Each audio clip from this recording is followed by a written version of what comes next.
শেখ হাসিনার দেশে ফেরা হবে এক ঐতিহাসিক স্বদেশ প্রত্যাবর্তন। এই প্রত্যাবর্তন বিশ্বে কোনো দিন হয় নাই এমন এক প্রত্যাবর্তন হবে। শেখ হাসিনার দেশে ফিরবেই। যারা শেখ হাসিনার জন্য অপেক্ষায় আছেন, আবার আরেকটি প্রত্যাবর্তন দেখার জন্য অপেক্ষায় আছেন, সেই পথ আর কত দূর? এবার তিনি কি করবেন, কিংবা আপনারাই যখন দেশে ফিরবেন আপনারা কোথায় যাবেন? সেই 32 নম্বর ভবনটিও তো এখন ধ্বংসস্তূপে পরিণত। এই প্রত্যাবর্তনের দুয়ারটি কিভাবে খুলছে, কোন পর্যায়ে? বলবো, আপনি যা জানতে চেয়েছেন, নেত্রীকে আল্লাহ তাআলা রাব্বুল আলামিন বাঁচিয়ে রেখেছেন। দেশের মানুষের গগন বিদারী আহাজারি আল্লাহর আরশ কেঁপেছে। আল্লাহ তাআলার কাছে যে দোয়া কামনা করেছে, শেখ হাসিনার দেশে ফিরবেই। শেখ হাসিনার দেশে ফেরা হবে এক ঐতিহাসিক স্বদেশ প্রত্যাবর্তন। এই প্রত্যাবর্তন বিশ্বে কোনো দিন হয় নাই এমন এক প্রত্যাবর্তন হবে ইনশাল্লাহ। আমরা আপনাকে বলতে চাই, আপনার মাধ্যমে বলতে চাই, সে সময় আর বেশি দূরে নয়। ইনশাল্লাহ বাংলার জনগণ নেত্রী শেখ হাসিনাকে বাংলাদেশে বীরের বেশে ফিরিয়ে নেবে এবং বাংলাদেশ শেখ হাসিনার কাছেই নিরাপদ। শেখ হাসিনায় পারে এই সাহসী বীর যোদ্ধা, তিনি পারবেন সব কিছুর অবসান ঘটিয়ে দিয়ে বাংলাদেশকে আবার, বাঙালি জাতিকে, বাংলার তরুণ সমাজকে, বাংলার ছাত্র সমাজকে, বাংলার বেকার যুব সমাজকে আবার একটি স্বপ্ন দেখে তা বাস্তবায়ন করতে হবে। বাংলার শ্রমিক সমাজ তাকিয়ে আছে সেই নেত্রী শেখ হাসিনার দিকে। ইনশাল্লাহ কৃষক যেমনি ভাবে আজ চিৎকার করে পেঁয়াজের দাম নেই, আলুর দাম নেই, সরকারের কোনো অর্থাৎ ব্যবস্থাপনা নাই, এই সরকার এই দেশ চালাতে পারবে না। আমাদের নেত্রী যদিও বলছেন এটা আমরা 1 বছর একটু দেখতে চাই, কিন্তু আমি with all respect to my leader Sheikh Hasina, 1 বছর পার হবে না। এর মধ্যেই জনগণ ফুঁসে উঠেছে। আপনি জানেন আজকে মোহাম্মদপুর, আদাবর, শেরেবাংলানগর নেত্রীর স্বদেশ প্রত্যাবর্তন দিবস উপলক্ষে ঢাকা 13তে মিছিল হয়েছে। মহিলারা নেমেছে, শ্রমিক নেমেছে, ছাত্র নেমেছে, যুবক নেমেছে, র্যাব দিয়ে চেষ্টা করেছে, পুলিশ চেষ্টা করেছে, দাঙ্গা বাহিনীর চেষ্টা করেছে। গত মধ্যরাতে ঢাকা শহরে রেড অ্যালার্ট জারি করেছে, কিন্তু রুখতে পারেনি।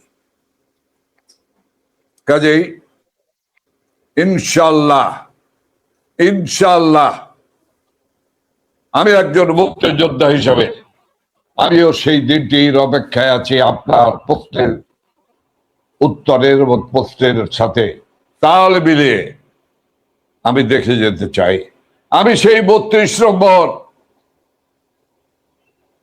যে 32 নম্বরকে ধ্বংস করে ওরা মনে করেছে যে 32 নম্বরকে ভুলিয়ে দিতে পারবে ইতিহাস থেকে, কিন্তু সারা বাংলাদেশের প্রতিটি বাড়ি তো এখন 32 নম্বর, প্রতিটি বাড়ি এখন 32 নম্বর। আমি জানেন তৌফিক মারুফ, আমি একটু ওই ইটের টুকরো নিয়ে এসেছি, ভাঙা টুকরো, আমি একটা বইয়ের মধ্যে রেখেছি। আমি দেখি, আমি চুম্বল দেই, নয় তাহাজ্জুদের পরে আর নাহলে ফজরের নামাজ পড়ে। আমি সেই বয়মে চুমো দেই,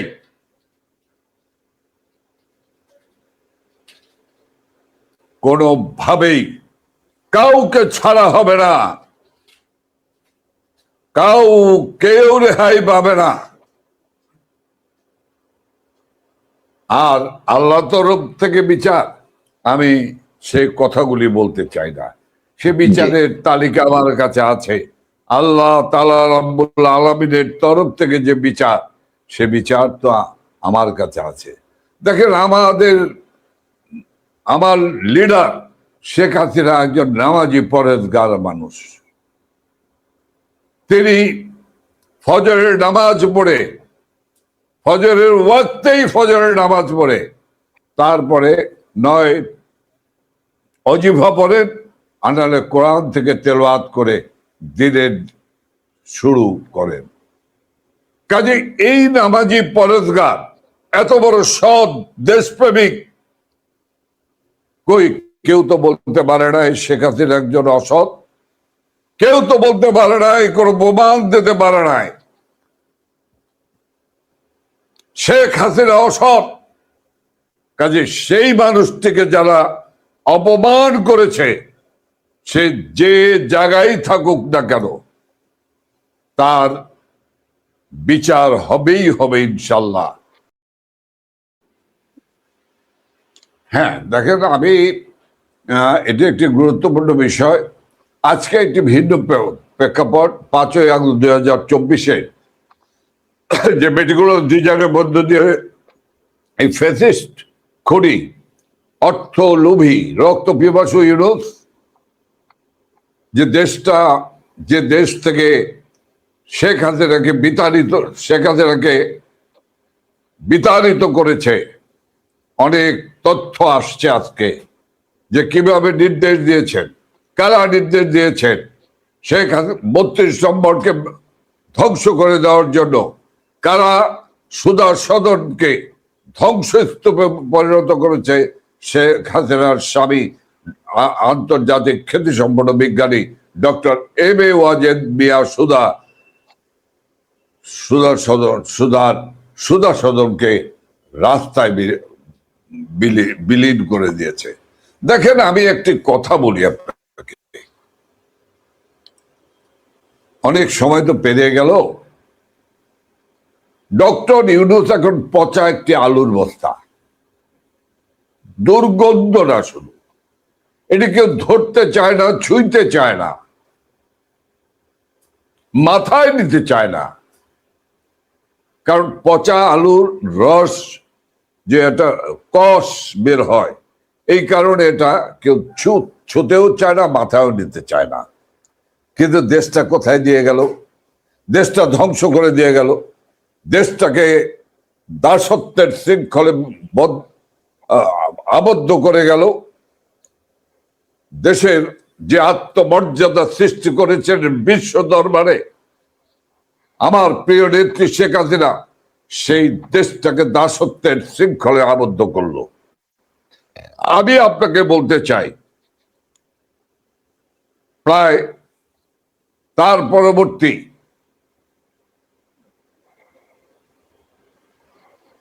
যে সরকারটি 12ই ফেব্রুয়ারি সান্ধ্যকালীন নির্বাচনের মধ্য দিয়ে একটি সাজানো নাটক, সেই সাজানো নাটকের মধ্য দিয়ে যারা ক্ষমতায় আসতেন, তারা কারা, তাদের পূর্ব ইতিহাস কি, তাদের পিছনের 21শে আগস্টের গ্রেনেড হামলা কোথায় যাবে, কার দায়িত্বে যাবে, এ প্রশ্নের উত্তর কিন্তু বাংলাদেশের মানুষ খুঁজছে। 10 টাকা অবৈধ অস্ত্রের চালান, তা কোথায় যাবে, এ বিষয়ে প্রশ্নগুলি কিন্তু মানুষের মধ্যেই রয়েই গেছে। আর মানুষের পরিস্থিতি, দেশের পরিস্থিতি কি বলবো।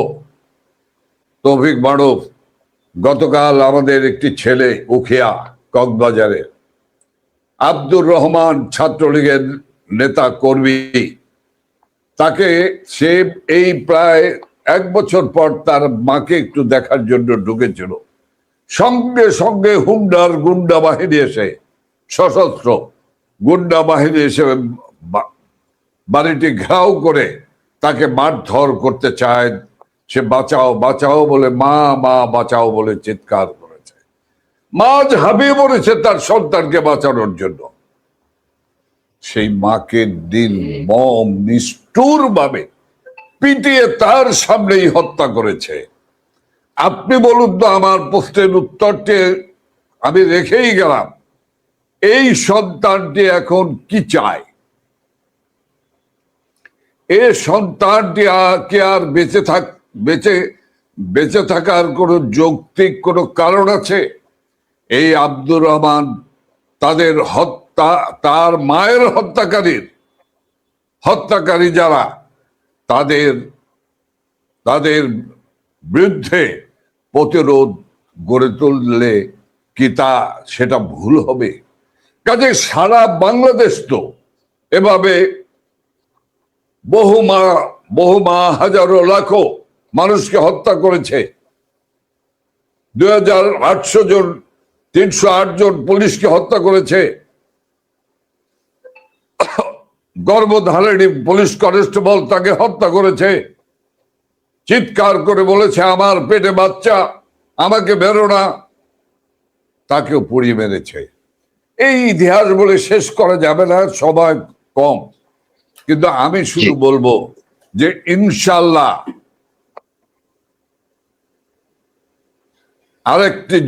আরেকটি সময় যেটা শুরু হয়েছে 12ই ফেব্রুয়ারি থেকে, একটি পক্ষ ক্ষমতায় এসেছে, দেয়ার কান পেতে শুনুন।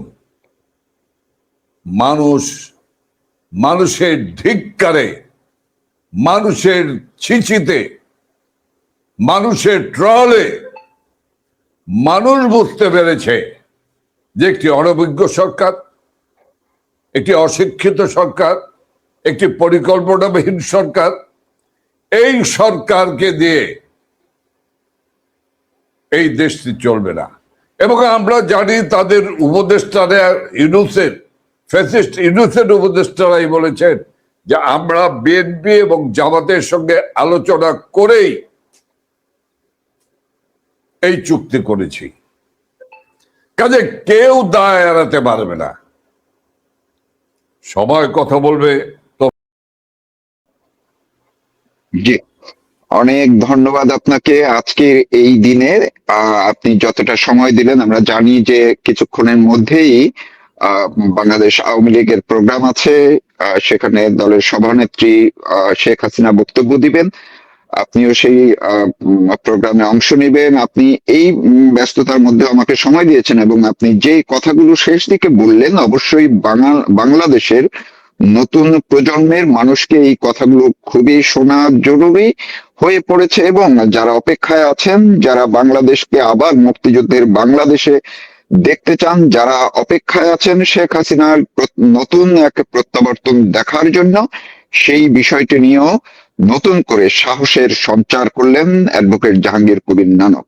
আমি আপনাকে আবারও কৃতজ্ঞতা ও ধন্যবাদ জানিয়ে আজকের মতো শেষ করছি। আবার অন্য কোনো সময় অন্য কোনো বিষয় নিয়ে হয়তো আপনার কাছ থেকে একটু সময় চেয়ে নেব। আপনি ভালো থাকুন, সুস্থ থাকুন, নিরাপদে থাকুন। আপনাকেও ধন্যবাদ। আপনার মাধ্যমে, তৌফিক জার্নালসের মাধ্যমে, আমি তৌফিক মানুষ জার্নালের মাধ্যমে আমি সকল দর্শক শ্রোতাদের আমি আবার আজকের এই দিনটিতে এই আমাদের প্রাণের নেত্রী বঙ্গবন্ধু কন্যা শেখ হাসিনার 46তম স্বদেশ প্রত্যাবর্তন দিবসের এই লগ্নে সকলকে আমি আমার সংগ্রামী শুভেচ্ছা, প্রাণ ঢালা অভিনন্দন জানাই। খোদা হাফেজ। জয় বাংলা, জয় বঙ্গবন্ধু।